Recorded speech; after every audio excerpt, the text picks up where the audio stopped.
In the previous video, we learned how to solve one-step equations. Now we're going to look at solving two-step equations.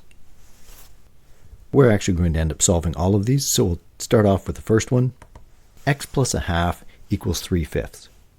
In this case, the only operation that's going on here is the addition. So since we're adding a half, we're going to start off by subtracting a half. So we've got x plus a half minus a half is equal to 3/5 minus a half. On the left-hand side, those halves are going to cancel out, so we end up with x is equal to 3/5 minus a half. Now in order to do that 3/5 minus a half, we have to get a common denominator. In this case, the common denominator will be 10. We got that by multiplying the 2 times the 5. And now that means the 3/5 turns into 6/10, and the negative 1/2 turns into negative 5/10.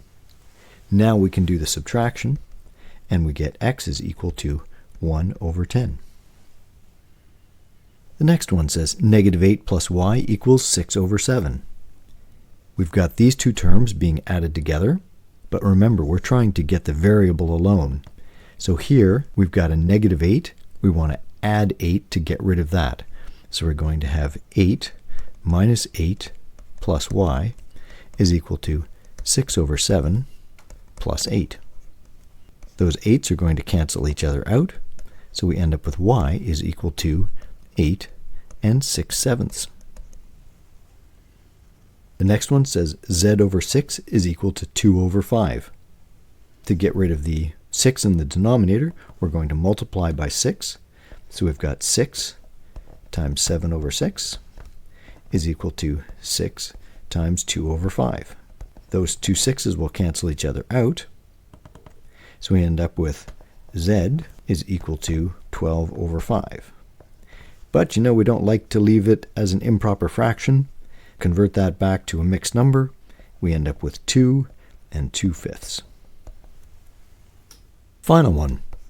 We've got a 3 multiplying the w. Since it's currently being multiplied by 3, we're going to divide it by 3. That'll allow those 3's to cancel out. And if we're dividing that side by 3, we're also going to divide this side by 3. Now if you look at how this is written, you've basically got 3 divided by 8 divided by 3 again. In the same way that it doesn't matter what order you multiply things in when you're doing multiplication, it doesn't matter what order you divide things by. So we can say, instead of 3/8, we can say 3/3/8. 3/3 is just 1. So we end up with 1/8. So w is equal to 1/8. You also could have come to this conclusion by simply looking at the fact that we've got a 3 there, and a 3 here, and an 8 there. So you could ask the question, what do we multiply the w by so that it ends up over 8, right? Because we've already got 3 there multiplying it. And so intuitively you can say, well, 3w, if you want to multiply it by something to end up with 3/8, it has to be 1/8. Here's a problem. It's an algebra problem, but it's presented visually. 2 triangles weighs the same as 3 circles. Then it tells you that a square, a circle, and a triangle weigh the same as 2 squares. We're asked to determine whether circle, triangle, triangle, triangle is equal to any of these 3 combinations. So try to solve this problem on your own, pause the video, and then come back to see the solution. To solve this, the first thing we notice is that we've got a square here, but we've also got a square here. If they're on both sides of a balance, that means we could take them both away and it would stay in balance. So we can kind of ignore that and ignore that. Now we know that as a result of that, we can say that 1 square is equal to a circle and a triangle. That circle and triangle is part of the combination we're looking at here. So we could be looking for something that has a single square in it.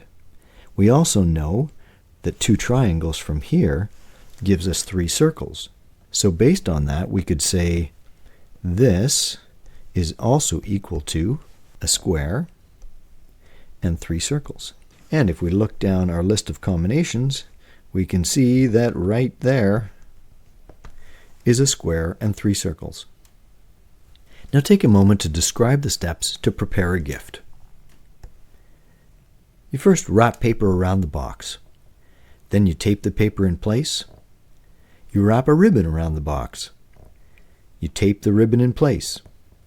You stick a bow to the top. Then you write a name on a card, and you attach a card to the box. When you receive the present, hopefully, you read the text on the card, remove the card from the present, take off the bow, remove the tape from the ribbon, remove the ribbon, undo the tape from the paper, and then remove the paper. So you took the steps for wrapping it, and you did them exactly in the reverse order in order to unwrap it. The mathematical operations to do a two-step or multi-step equation follow the same idea. You identify the operations that are being done to the variable and then do the inverse or opposite operation in reverse order. You do the reverse of BEDMAS, which we could call SAMDEB. Let's try a few more examples. We've got 2x minus 1 equals 5. With BEDMAS, we'd be thinking to immediately look at the multiplication that's happening here. We've got 2 times x. But we're doing the opposite order now, so instead we're going to look at that minus sign. We're subtracting 1. So instead of subtracting 1, since we've got a subtracting 1 there, we're going to add 1 to that side. If we've added 1 to that side, we have to add 1 to the other side. So whatever we do over here, we have to do on the other side of the equal sign.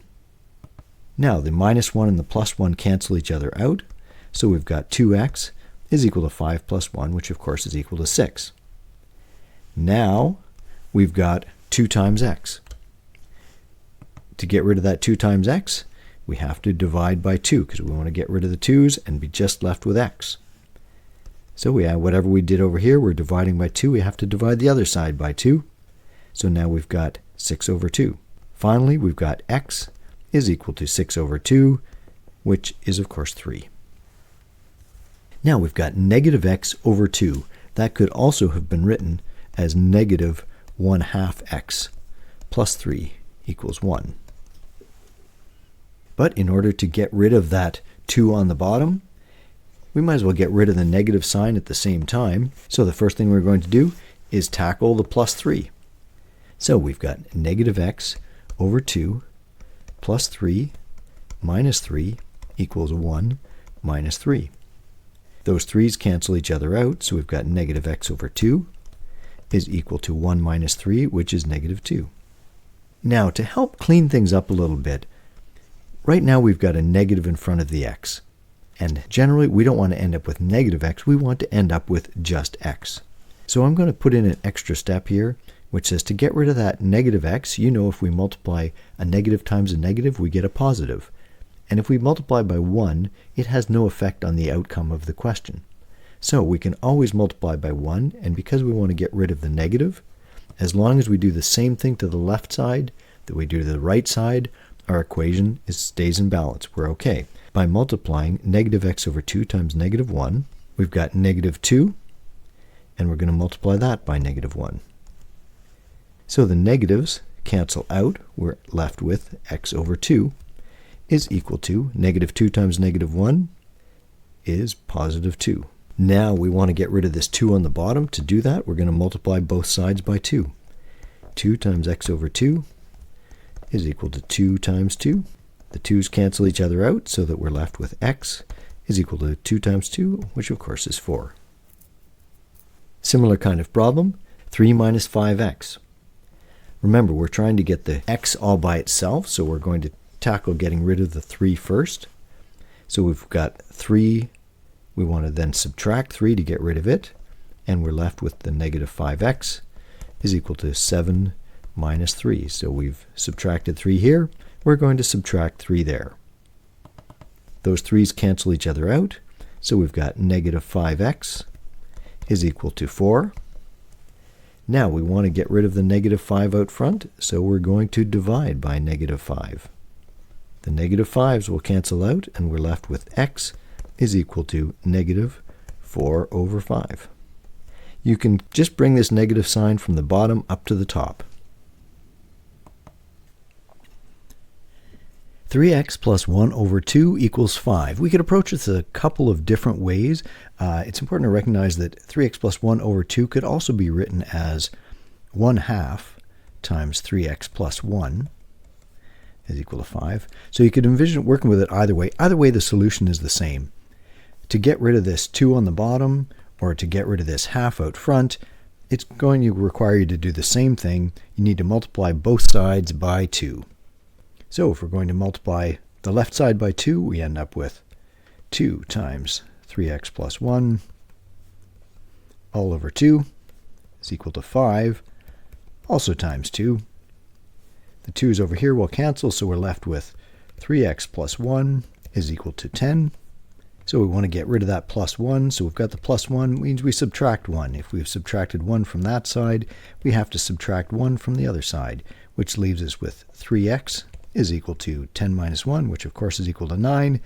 Dividing both sides by 3, so that those 3's will cancel out, we end up with x is equal to 9 divided by 3, which of course makes x equal to 3.